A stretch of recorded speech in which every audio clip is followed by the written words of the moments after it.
জাতির ঐক্যের প্রতীক সর্দার বল্লভভাই পেটেলের ১৫০তম জন্মবার্ষিকী উপলক্ষে কাছাড় জেলা প্রশাসনের বিশেষ আয়োজন সর্দার @150 ইউনিটি মার্চ। আগামী ৩১ অক্টোবর জাতির ঐক্যের প্রতীক এবং ভারতের লৌহ পুরুষ সর্দার বল্লভভাই পেটেলের ১৫০তম জন্মবার্ষিকী। প্রতি বছর এই দিনটি ভারতের জাতীয় ঐক্য দিবস হিসেবে পালন করা হয়। ভারতের ঐক্য, সংহতি এবং দেশপ্রেমের প্রতীক হিসাবে তার অবদানের স্মরণে এই ঐতিহাসিক উপলক্ষকে স্মরণীয় করে রাখতে এবার কাছাড় জেলা প্রশাসন একাধিক অনুষ্ঠান আয়োজন করেছে। জেলা প্রশাসন, যুব কল্যাণ এবং ক্রীড়া মন্ত্রক ও মাই ভারতের সহযোগিতায় আয়োজিত হয়েছে এক সর্বভারতীয় ঐক্য অভিযান সর্দার @150 ইউনিটি মার্চ। আজ বুধবার কাছাড় জেলা শাসক কার্যালয়ে আয়োজিত সাংবাদিক সম্মেলনে এই কর্মসূচির উদ্দেশ্য, সময়সূচি এবং সাধারণ মানুষের অংশগ্রহণ নিয়ে বিস্তারিত আলোচনা হয়। সাংবাদিক সম্মেলনে উপস্থিত ছিলেন শিলচর লোকসভা কেন্দ্রের সাংসদ পরিমল শুক্লবৈদ্য, জেলা আয়ুক্ত মৃদুল কুমার যাদব সহ বিভিন্ন সরকারি আধিকারিকরা। এই ঐতিহাসিক উদ্যোগের লক্ষ্য ভারতের ঐক্য, সংহতি এবং জাতীয় চেতনার বার্তা সর্বস্তরে পৌঁছে দেওয়া। সর্দার বল্লভভাই পেটেলের আদর্শে অনুপ্রাণিত এই ঐক্য অভিযানে অংশগ্রহণের আহ্বান জানানো হয়েছে জেলার প্রতিটি নাগরিককে। আপনাকে ফিলিস দিদি, তিনি এখানে এডিশনাল ডিস্ট্রিক্ট কমিশনার বা ডিস্ট্রিক্ট কমিশনার। আজকে যে কমিটির পক্ষ থেকে আপনাদেরকে আনা হচ্ছে, এই কমিটিটা আমাদের লৌহ মানব সর্দার বল্লভভাই পেটেলের জন্মদিনকে উপলক্ষ করে, ১৫০তম জন্মদিনকে উপলক্ষ করে আমরা কিছু কার্যক্রম হাতে নিয়েছি। আর এই কার্যক্রমে দল থাকবে, ভারতবর্ষের বিভিন্ন দল থাকবে, কিন্তু মূলত এটা সরকারি কার্যক্রম, যার জন্য এখানে আমাদের ডিস্ট্রিক্ট কমিশনার মৃদুল যাদব মহোদয় আছেন, তিনি আমাদের ভাইস চেয়ারপারসন হিসাবে আছেন। আর এখানে বিভিন্ন বিভাগ, এখানে ম্যাডাম ফিলিস তো আছেন, আর সঙ্গে মাই ভারত NSS থেকে আরম্ভ করে কিছু বিভাগ এখানে নেওয়া হয়েছে।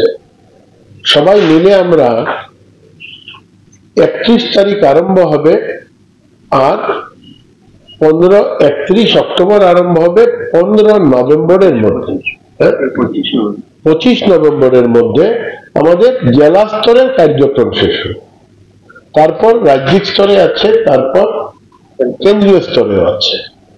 তো এই ক্ষেত্রে আমাদের দলের পক্ষ থেকে, রাজ্যিক স্তর থেকে প্রসেনজিৎ ভট্টাচার্যকে এবং অমিতেশ চক্রবর্তী, অজশ্রী দাস, এই তিনজনকে আমরা দলের পক্ষ থেকে যুবাদেরকে আমরা দিয়েছি। তারাও এই কমিটিতে আছেন এবং এই কার্যক্রমকে সুন্দর করে নিয়ে যাওয়ার জন্য আমরা সরকারের পক্ষ থেকে বিভিন্ন বিভাগ আমাদেরকে সহযোগিতা করবেন বা তারা সঙ্গে থাকবেন।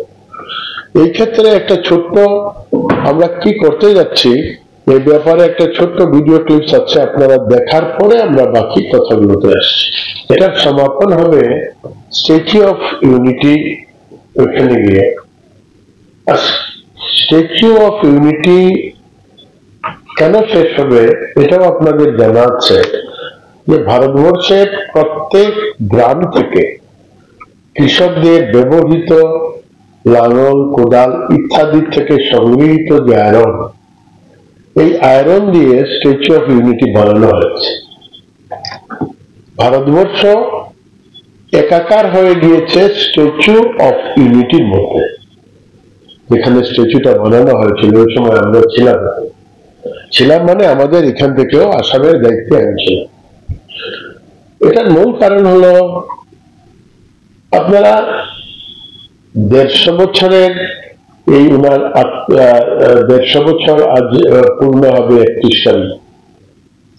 তার মধ্যে প্রায় 75 বছর আমরা ওনাকে পেয়েছি।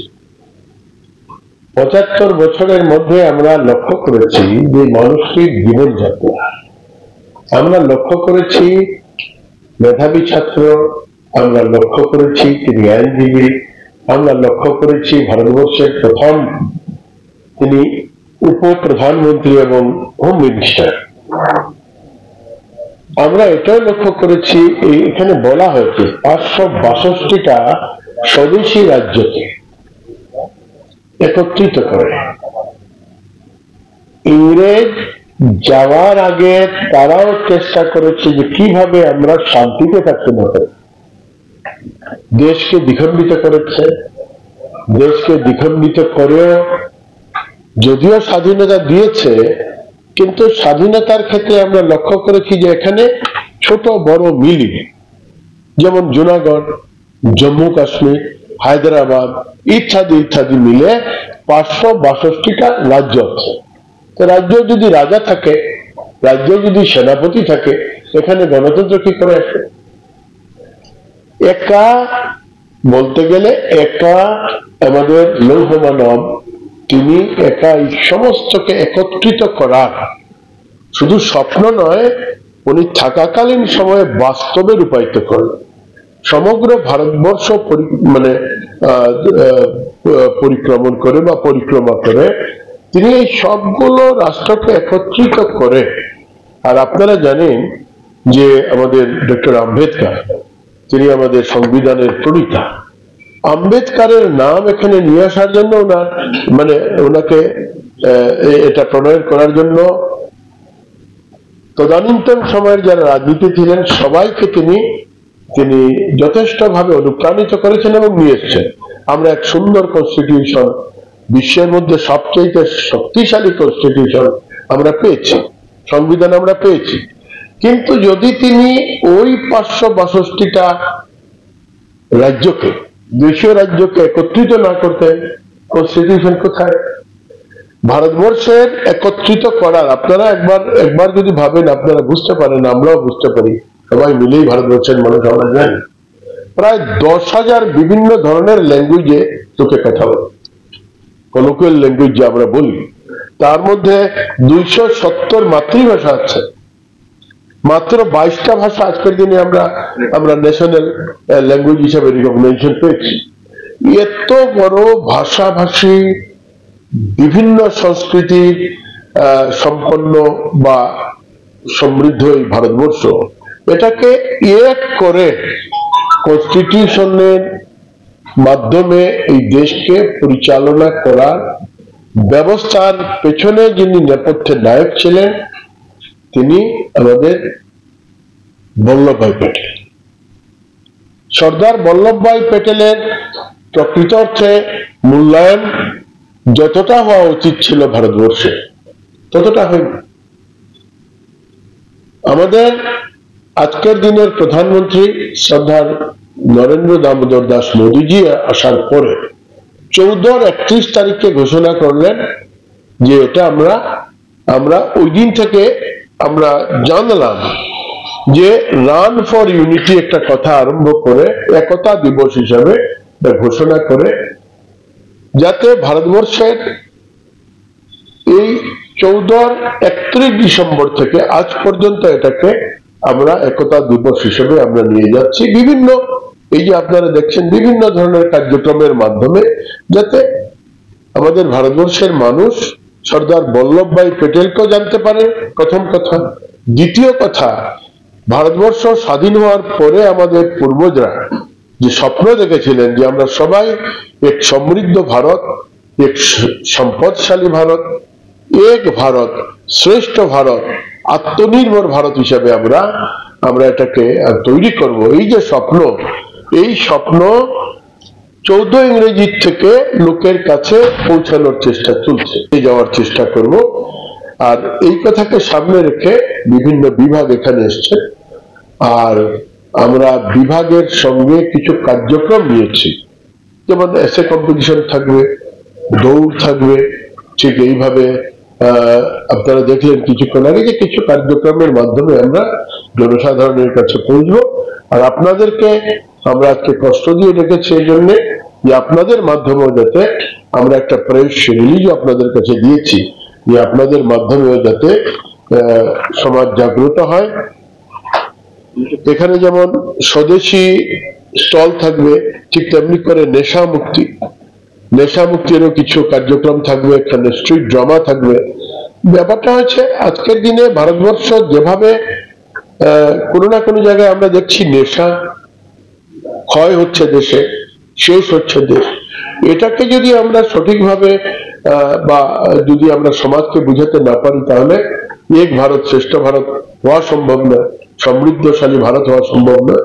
তো যার জন্য এইভাবে কিছু আমরা প্রোগ্রাম হাতে নিয়েছি। প্রোগ্রামগুলো আপনাদের এখানে দেওয়া আছে জেলা স্তরে, রাজ্যিক স্তরে এবং রাষ্ট্রীয় স্তরে। তো আমাদের 31 তারিখ আপনাদেরকে আহ্বান করবো। আমাদের প্রাথমিকভাবে আমরা এক আরম্ভণী আমরা করতে যাচ্ছি। আরম্ভণী হবে আমাদের নেতাজি সুভাষ স্ট্যাচু থেকে ডিএসএ আমরা আসবো একটা গ্রুপ পদযাত্রা। পদযাত্রা মানে রান ফর ইউনিটি, একটু স্পিডে আমরা দৌড়াবো বা হাঁটবো, দৌড়াবো নয় হাঁটবো, নেতাজি স্ট্যাচু থেকে ডিএসএ। আর এই দিকটা আমরা ডিএসএ থেকে আমরা ইউনাইটেডলি আরো একটা, কারণ এখানে কিছু লোক থাকবে, স্কুলের ছাত্র থাকবে, বিভিন্ন এনজিও থাকবে, বিভিন্ন দলের মানুষ থাকবে, আমাদের নাগরিকরা থাকবে। আমরা এটাকে আমাদের জানিগঞ্জ হয়ে নাহাটা পয়েন্ট থেকে প্রেমতলা শিলংপট্টি হয়ে আমরা গান্ধীবাগে যাব। গান্ধীবাগে ওই দিন ওনাকে মাল্যদানের সঙ্গে সঙ্গে আমরা কিছু খুব স্বাভাবিকভাবে ওনার সম্পর্কে কিছু আলোচনা থাকবে। এটাকে জনসভা নয়, কিন্তু যারাই আসবেন তাদের মধ্যে ওনার জীবনী সম্পর্কে, ওনার চিন্তা সম্পর্কে কিছু আলোচনা থাকবে। এই আর কিছু কালচারাল প্রোগ্রাম ওই দিন থাকবে। তার মধ্যে আমরা প্রথম দিনের কার্যক্রম শেষ করব, তারপর দ্বিতীয় তৃতীয় কার্যক্রমগুলো আপনারা দেখছেন যে আমরা অনলাইনের মাধ্যমে আমরা কিছু নিচ্ছি। আরো একটা আমরা এভাবে পদযাত্রা আয়োজন করব, এটাও আপনাদেরকে পরে জানানো হবে। এটা সম্ভবত ধলাই সুনাই আশপাশ থেকে এরকম আরো একটা পার্টকে নিয়ে আমরা করব। বাকি আমরা চেষ্টায় আছি যাতে কাছাড়ের বিভিন্ন প্রান্তে আমরা যাতে আমরা ওনার কথা আমরা নিয়ে যেতে পারি।